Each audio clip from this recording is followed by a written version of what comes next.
రూపాయలు మరియు కేంద్ర ప్రభుత్వం ఇస్తున్నటువంటి 6,000 రూపాయలు ఎప్పుడు ఇస్తారా అని చెప్పి ఎదురు చూస్తా ఉన్నారు.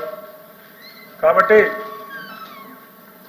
మంత్రి గారు చెప్పినట్టుగా బడ్జెట్లో 4,500 కోట్ల రూపాయలు దీనికోసం పెట్టినామని చెప్పి చెప్పడం జరిగింది. మొత్తం మాకున్న ఇన్ఫర్మేషన్ ప్రకారం గతంలో ఇచ్చినటువంటి రైతాంగం మొత్తం కూడా సంఖ్య దగ్గరగా 52 లక్షల మంది ఉన్నట్లుగా మాకున్నటువంటి ఇన్ఫర్మేషను. కాబట్టి 52 లక్షల మందికి ఇవ్వాలి అంటే 10,500 కోట్ల రూపాయలు దగ్గరగా కావాల్సినటువంటి అవసరం ఉన్నది. దీంట్లో పెట్టింది 4,500 కోట్ల రూపాయలు మాత్రమే దీంట్లో పెట్టారు.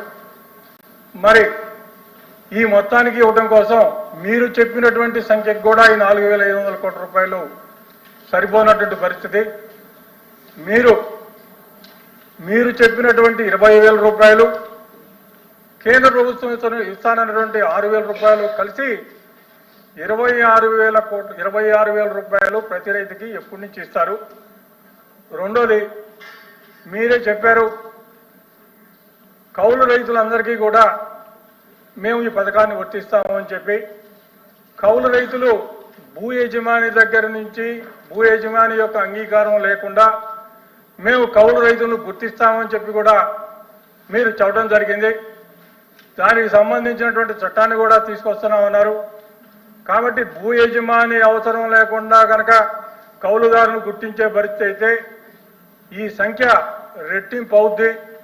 కారణం ఏమిటంటే 170% భూములు, వ్యవసాయ భూములన్నీ కూడా కౌలు రైతులే చేస్తా ఉన్నారు. కౌలు రైతులకి కార్డులు ఇంతవరకు జారీ చేయలేదు. కాబట్టి కౌలు రైతులకి ఇప్పటికీ ఎన్ని కార్డులు జారీ చేశారు? మీరు మిగతా భూ యజమాని యొక్క అంగీకారం లేకుండా ఇచ్చేటువంటి కౌలు రైతులకి కార్డులు ఎప్పుడులోగా ఇస్తారు? టోటల్ ఎప్పటి నుంచి మీరు ఈ పంపిణీ కార్యక్రమాన్ని మొదలు పెడతారో మీరు చెప్పాల్సిందిగా కోరుతా ఉన్నాను. రామసుబ్బారెడ్డి గారు. దీంట్లో రైతులకు గత ప్రభుత్వం ఎన్నికల ముందు మేనిఫెస్టోలో ఇచ్చిన ప్రకారం రైతులకు హామీ ఇవ్వడం జరిగింది అధ్యక్ష. అన్నదాత సుఖీభవ కింద పిఎం కిసాన్ కానీ రెండు కలిపి ఆ రోజు రాష్ట్ర కూటమి ప్రభుత్వమే 20,000 రూపాయలు ఇస్తామని చెప్పి మేనిఫెస్టోలో ప్రకటించడం జరిగింది అధ్యక్ష. రైతులందరూ కూడా ఒక రాష్ట్ర ప్రభుత్వం నుంచి 20,000 రూపాయలు వస్తుంది అనుకున్నారు అధ్యక్ష. ఈరోజు మంత్రి గారు చెప్పినట్టు 20,000 రూపాయలు 14,000 రూపాయలు మాత్రమే రాష్ట్ర ప్రభుత్వం ఇస్తా ఉంది. మిగతా 6,000 కేంద్ర ప్రభుత్వం ఇచ్చేటువంటి అమౌంట్ కలిపి 20,000 చెప్తా ఉన్నారు అధ్యక్ష. ఆ రోజు ఎన్నికల్లో 20,000 రైతులకు ఇచ్చినటువంటి హామీ రైతులందరూ కూడా కూటమి ప్రభుత్వం వస్తే 20,000 రూపాయల ఆర్థిక సాయం వస్తుందని ఆనందించారు అధ్యక్ష. ఈరోజు చూస్తే ఇచ్చిన హామీ ప్రకారం ఎంత అమౌంట్ అవుతుంది? ఈరోజు బడ్జెట్లో మన గవర్నమెంట్ బడ్జెట్లో పెట్టినది 1,000 కోట్లు అధ్యక్ష. కేంద్ర ప్రభుత్వం నుంచి 3,500 కోట్లు, 4,500 కోట్ల రూపాయలు బడ్జెట్లో పెడుతున్నారు. అసలు సీజన్ దాటిపోయింది అధ్యక్ష. ప్రభుత్వం వచ్చిన తర్వాత ఖరీఫ్ అయిపోయింది, రబీ కూడా రబీ స్టార్ట్ అయిపోయింది. ఇప్పటికి కూడా రైతులకు అన్నదాత సుఖీభవ కింద ఇవ్వలేదు అధ్యక్ష.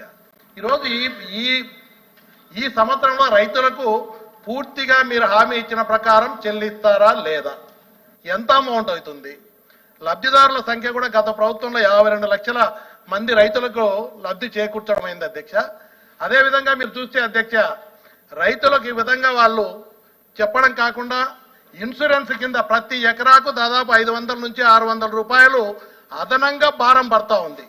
గతంలో ఉచితంగా గత ప్రభుత్వం జగన్మోహన్ రెడ్డి గారి ప్రభుత్వంలో, వైఎస్ఆర్ ప్రభుత్వంలో అధ్యక్ష, రైతులకు ఇన్సూరెన్స్ ప్రభుత్వమే కట్టడం వల్ల దాదాపు ఎకరాకు 500, 600 అంటే ఒక్కొక్క రైతు మీద ఎకరాన్ని బట్టి 5,000, 6,000 రూపాయలు అదనంగా భారం పడతా ఉంది. ఈ రోజు చూస్తే రైతులకేమో ఈరోజు అన్నదాత సుఖీభవ కింద 20,000 అంటున్నారు. ఇటు ఇన్సూరెన్స్ కట్టడం వల్ల ఒక్కొక్క రైతు కొన్ని వేల రూపాయల డబ్బులు కట్టాల్సి వస్తా ఉంది. ఈ విధంగా